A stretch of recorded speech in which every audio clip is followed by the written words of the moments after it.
Olá pessoal, tudo bem? Sejam bem-vindos aqui ao nosso último bloco da nossa aula de número 01. Nesse bloco nós vamos falar sobre as revoltas emancipacionistas ou revoltas separatistas. E aqui nós podemos identificar principalmente três revoltas. Anote aí: a Conjuração Carioca, a Inconfidência Mineira e a Conjuração Baiana. Beleza? São essas três revoltas. Lembrando que as duas últimas, Inconfidência Mineira e Conjuração Baiana, têm muito mais chances de cair na sua prova do que essa primeira Conjuração Carioca. Mas como não podemos deixá-la de fora, basta dizer aqui, que a Conjuração Carioca foi fundada no Rio, aconteceu no Rio de Janeiro, como o próprio nome sugere, e ela aconteceu a partir de uma organização conhecida como Sociedade Literária. O que é essa sociedade? É basicamente uma espécie de clube do livro, onde nós tínhamos lá poetas, escritores, e eles discutiam ideias vindas de fora, questões culturais, científicas. E aí surgiu um boato, de que naquela sociedade literária começou a serem discutidas ideias iluministas. Os iluministas defendiam o fim do Estado absolutista, eram contra a forma absolutista de governo, eram mais inclinados à república em alguns casos, defendiam direitos para os indivíduos, o que vai contra a ideia de súdito, da monarquia absoluta. Então, a partir da difusão dessas ideias aqui na sociedade literária, a condução dessa organização começou a chamar a atenção das autoridades. Chegou lá uma denúncia de que lá estava sendo tramada, uma conspiração contra Portugal, para poder separar aquela região de Portugal, tá bom? No final das contas, a organização foi fechada, foi conduzida uma investigação, que era chamada de devassa aqui nesse contexto, só que ninguém foi preso, porque não se descobriu absolutamente nada. Nada foi comprovado e todo mundo que era suspeito foi liberado. É só isso, tá? Não tem mais o que dizer em relação a essas revoltas. Chances de cair? Pouquíssimas, já que pouco se sabe sobre esse levante, a não ser isso, Foi no Rio, formado por essa sociedade literária, só. Agora, uma revolta que tem muitas chances de cair é a Inconfidência Mineira. Essa, inclusive, acontece no ano de início, da Revolução Francesa, 1789. Só que ela foi influenciada por outra revolução que acontece antes, a Revolução Americana. Qual é o contexto de ocorrência da Inconfidência Mineira? A crise da exploração do ouro. Então aqui não estamos mais nem no início, como foi lá, a Guerra dos Emboabas, nem no ápice, como foi a revolta de Vila Rica, mas sim no contexto de crise da produção do ouro, que é o caso aqui da nossa Inconfidência Mineira. Aqui chegou um ponto que esse ouro, chamado ouro de aluvião, que é esse ouro mais fácil de ser encontrado na superfície do solo, no leito dos rios, ele está se esvaindo, está terminando. E aí, como está terminando, as pessoas estão encontrando ele menos. E se estão encontrando menos, estão pagando menos imposto, estão se endividando com o Estado. E se está se endividando com o Estado, a arrecadação do Estado está menor. A coroa começa a perceber isso e aí ela tinha duas possibilidades de pensamento. Primeira possibilidade, será que o ouro ali está terminando? Mas não, o que ela pensa? O contrabando está aumentando. Com isso, então, a coroa portuguesa resolve aumentar a fiscalização sobre os colonos da região das Minas. O que ela faz, então? Aumenta o rigor da sua política de arrecadação e aí começa a gerar algumas insatisfações ali na região. Inclusive, colonos chegam a começar a pensar outras formas de exploração, outras atividades econômicas, tá bom? Lisboa começa a ameaçar os colonos para pagar a quantia que eles devem, institui uma quantidade de arrobas de ouro anual para eles arrecadarem, e aí chega a ameaçar a decretar a derrama. O que é a derrama? A derrama é um imposto individual. O que é esse imposto? Se você não paga a sua dívida, se você não consegue arcar com a sua dívida com o Estado, pode-se decretar para você a derrama, ou seja, o Estado tem o direito de confiscar bens seus para que você quitar suas dívidas. Então isso gera uma insatisfação tremenda tremenda na região das Minas. Só que esse imposto não chegou a ser instituído de fato, mas só a ameaça dele, né, e essa é a causa aqui da Inconfidência Mineira, foi suficiente para alguns setores da elite, das elites letradas, né, as grandes elites alfabetizadas daquela região, começassem a tramar contra a coroa. Falou, não, agora chega, é a gota d'água, vamos nos unir aqui para separar da coroa. E aí quem são esses membros da elite, né, que estão aqui consternados com essa situação? Temos Tomás Antônio Gonzaga, que tinha sido ouvidor de Vila Rica, então ele foi funcionário, né? Cláudio Manuel da Costa e Inácio José de Alvarenga Peixoto, advogados aqui da região. E outros homens também, eles começam a promover reuniões secretas e formar um projeto, né, de implantação de uma república independente na região que seria sediada em São João del Rei. Então veja que é uma revolta separatista, eles querem se separar de Portugal, tá? Bom, embora a maioria aqui das lideranças, né, fosse rica, tinha um homem que participava também nessas reuniões, que era o alferes, né, o chamado Joaquim José da Silva Xavier, o Tiradentes, e ele surge aqui como uma espécie de propagandista do movimento. Ele não é uma liderança, mas ele é a figura que vai fazer a ponte das lideranças com as camadas populares. Ele era um homem simples, o Tiradentes, de origem humilde, ele tinha grande trânsito entre as camadas populares, então ele faria aí a propaganda da revolta, né? Seria tarefa dele recrutar, né, chamar as pessoas para se levantar também contra a coroa, tá? Eles se inspiram na Revolução Americana, até porque a Revolução Francesa, né, o ano que a Revolução vai acontecer, né, eles não estão se inspirando nela, estão se inspirando no que já aconteceu, que é a Revolução Americana, o processo de independência dos Estados Unidos. E aí eles pretendem fazer algo muito parecido com o que aconteceu lá, fundar uma república confederada. Aqui, eles queriam que o movimento, né, eclodisse no momento em que a derrama fosse decretada. E aí a coroa seria forçada, né, a negociar com eles, né, diante dos altos custos que isso geraria para manter o país em guerra. Então eles pensaram, bom, vamos recrutar um monte de gente aqui. Quando a coroa resolver decretar a derrama, né, a gente vai estar com um exército bem forte. Aí a coroa vai trazer o exército dela, vai ter que deslocar até aqui a região das Minas, sair lá do Rio de Janeiro, chegar até aqui. Só que para manter, né, esse exército aqui lutando com o nosso, vai custar muito dinheiro. Então a gente vai conseguir negociar com eles a nossa liberdade. Bom, só que essa conjuração, mesmo antes deles chegar a essa fatídica data de que eles pegariam em armas, ela foi confiscada várias vezes, né, às autoridades locais. E um desses denunciantes, né, denunciadores aí da conspiração foi o Joaquim Silvério dos Reis, né, que era um dos inconfidentes e que passou para a história como um grande traidor, né? Só que tivemos várias pessoas que denunciaram esse movimento, tá? Esses inconfidentes, então, foram punidos rapidamente, muito antes, né, de conseguir organizar um exército ou qualquer coisa do tipo, e foram punidos, assim, com bens confiscados, outros foram condenados ao degredo, foram expulsos para a África, né, e morreram lá. Só que o Tiradentes, que era o mais pobre de todos, né, ele pegou a pior das penas. Ele foi enforcado, ele foi esquartejado. Então pegaram ele, condenaram em praça pública para servir de exemplo para ninguém tentar mais nada.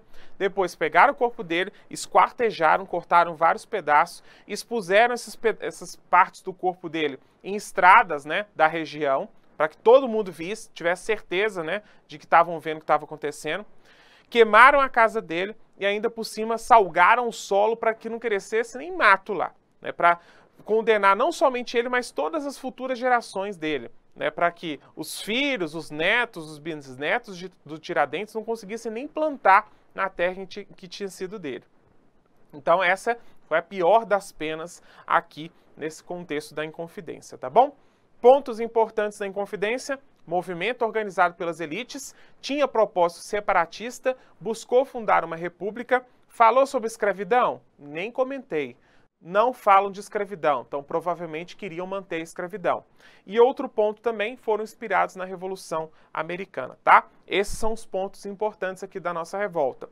Agora vamos para a última revolta separatista ou emancipacionista, a Conjuração Baiana, também conhecida como Revolta dos Alfaiates, beleza?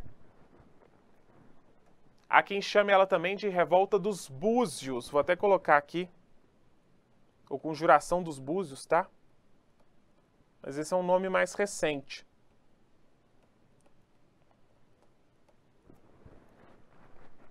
O que essa revolta queria? Bom, essa revolta, como o próprio nome sugere, aconteceu na Bahia, mais especificamente em Salvador. Essas ideias iluministas que a gente comentou, né, que são contra o absolutismo, ou seja, achar absurdo ter um rei que manda em tudo e não consulta ninguém, são contra a ideia de colônia, eles querem, né, separar, acham que os territórios devem ser autônomos e acreditam que cada indivíduo tem liberdades que já nascem com eles. Então eles acham, né, que há um problema aqui nessa monarquia absolutista, já que não reconhece direitos para eles, só deveres, deveres, deveres, né? Então essas ideias iluministas, liberais, elas ganham força no espaço colonial. Está acontecendo lá na Europa, né, estimulando várias revoluções. Revolução Francesa, nos Estados Unidos, Revolução Americana, mas elas chegam aqui também, né, e vão estimular esses movimentos. Na Conjuração Baiana, a gente tem, né, pessoas mais pobres tendo acesso a essas ideias para poder propor uma transformação da sociedade. O que eu estou querendo dizer com isso? Salvador era uma cidade muito importante aqui nesse contexto, porque ela tinha um porto muito significativo, então desembarcavam e embarcavam mercadorias a todo momento, principalmente desembarcavam ali escravos, né, que eram depois distribuídos para várias partes do território brasileiro. Mas, né, essa era uma região em que a população, as camadas populares da população, viviam uma situação de miséria tremenda. E mais, ali existia uma certa quantidade de negros e mulatos livres e pobres. Alguns deles, né, chegaram a ocupar postos como militares, né, ou exerciam algum cargo no comércio, né, como por exemplo alfaiates, né, costureiros. Então, eles teoricamente teriam chance de se ascender socialmente. Estão no comércio, são militares, então recebem um soldo, né, um salário, entre aspas. Só que isso não acontece porque eles são negros. Então, eles têm dificuldade até de ascender na profissão, porque há um critério de cor aqui que atrapalha essa população. Eles são segregados. Então, essas ideias caem para essa população com uma possibilidade de instituir uma nova ordem social, tá? Que seria baseada numa república democrática. Só que as elites aqui também estão insatisfeitas. Não por isso, né? As elites brancas aqui, mas sim pela própria situação da região de Salvador. Salvador, né, tá numa situação de miséria, né? O comércio aqui está depauperado e essa lógica do pacto colonial impede que Salvador tenha, né, laços comerciais com qualquer outro lugar do mundo, senão Portugal. Não se pode ter relações com Inglaterra, com França, não, só pode Portugal, porque o pacto colonial exige isso. Então nós temos setores da elite insatisfeitos e das camadas populares também. Esses setores da elite estão se organizados, né, alguns deles, numa loja maçônica chamada Cavaleiros da Luz, tá? Isso às vezes é mencionado em algumas questões de prova de carreira militar.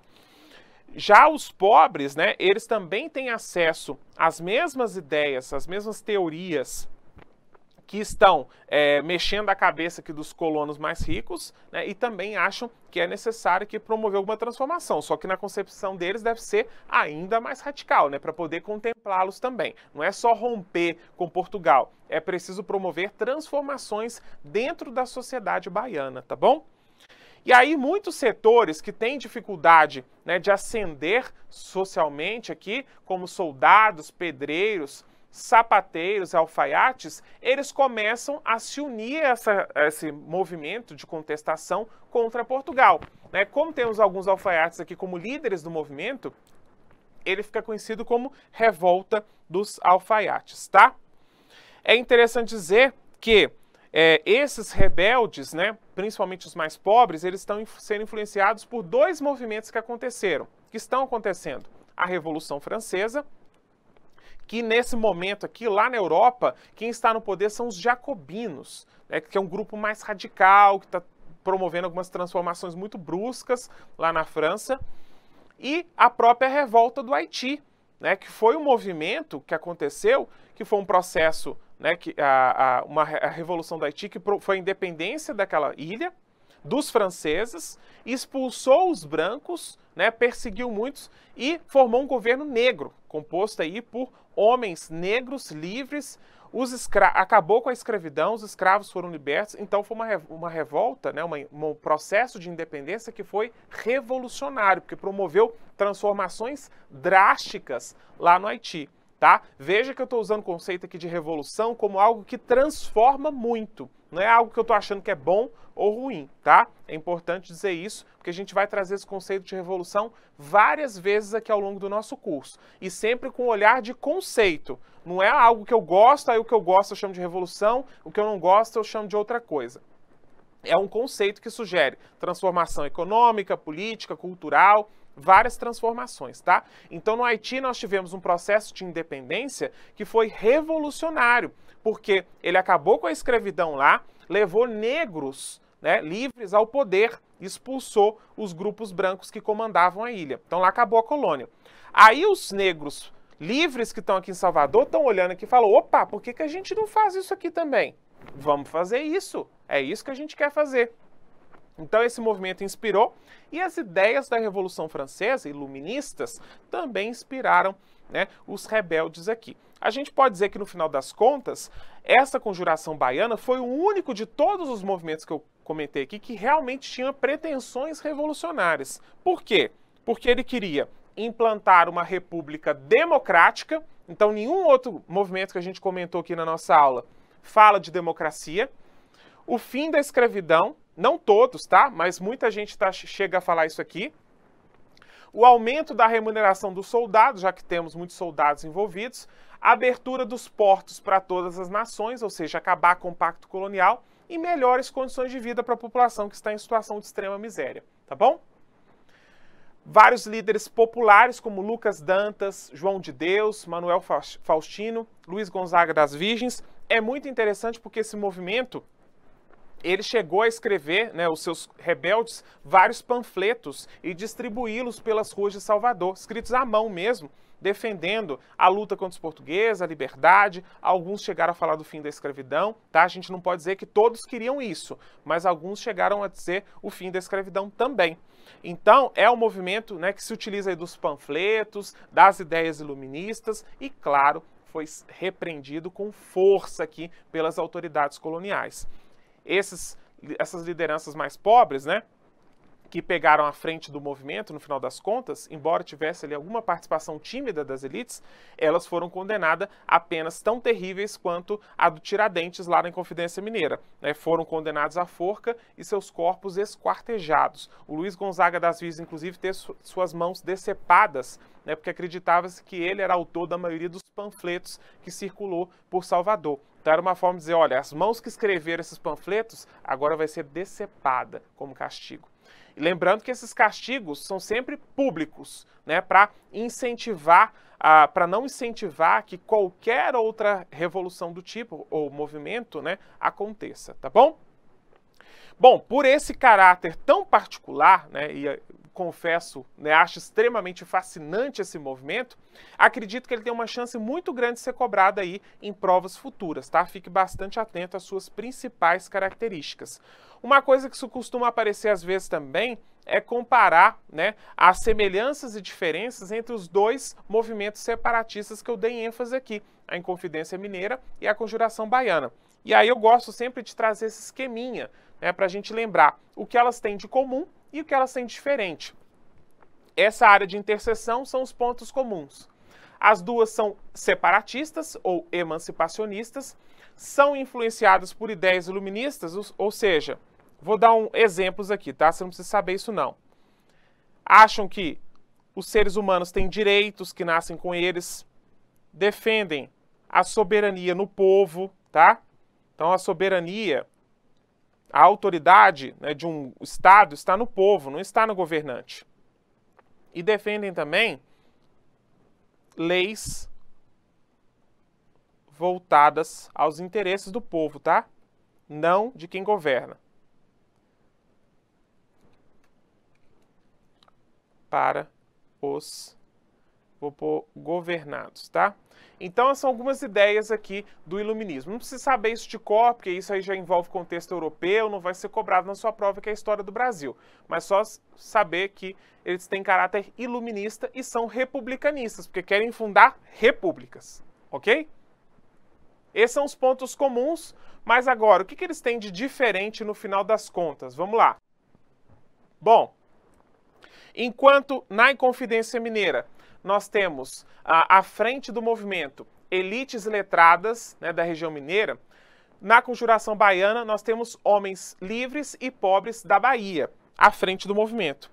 Tem gente rica aqui também? Tem, aquela sociedade Cavaleiros da Luz, eles estão aqui envolvidos. Só que quem está mais à frente são os homens livres e pobres, tá? Então tem gente rica, mas tem muita gente pobre aqui também.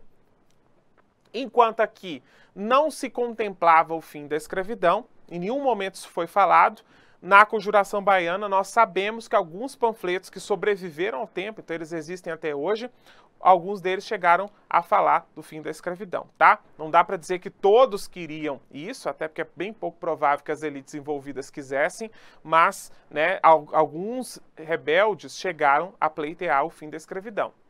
Enquanto a Confidência Mineira se inspira principalmente na Revolução Americana, a Conjuração Baiana vai se inspirar na Revolução do Haiti e na Revolução Francesa, beleza? Essas são aí as semelhanças e as diferenças. Vou expandir para você poder tirar o seu print. Tranquilo? E aí, com isso, nós encerramos a nossa aula.